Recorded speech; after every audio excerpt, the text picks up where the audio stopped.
మీ చుట్టూ మీకు చేతబడి చేసేవాళ్ళు ఉన్నా, లేకపోతే చెడుపు చేసేవాళ్ళు ఉన్నా, మీరు ఈ 3 పనుల ద్వారా వారందరి నుంచి రక్షణ పొందవచ్చు. మీరు ఇలాంటి పనులన్నింటి నుంచి రక్షణ పొందాలంటే మీరు ఖచ్చితంగా కన్ఫామ్‌గా చేయవలసిన పని ఎప్పుడూ కూడా పాకీలో ఉండటం. మీరు పాకీలో ఉండటం ద్వారా మీ సోల్, మీ బాడీ మొత్తం అన్నది చాలా స్ట్రాంగ్‌గా ఉంటుంది. మీ సోల్ స్ట్రాంగ్‌గా ఉన్నప్పుడు ఎలాంటి నెగెటివ్ ప్రభావం కూడా మీ బాడీ మీద ఉండదు. ఇంకా రెండవది వజు.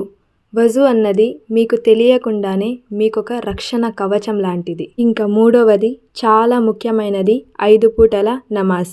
5 పూటల నమాజ్ చదివే వారికి ఇలాంటి చేతబడులన్నవి వారి మీద ఎలాంటి ప్రభావం కూడా చూపవు. దీంతో పాటు మీ శరీరానికి సంబంధించిన వెంట్రుకలు కానివ్వండి, చేతి గోర్లు కానివ్వండి, ఇంకా మీ శరీరానికి సంబంధించినవి ఏవి ఎవ్వరికీ ఇవ్వకండి.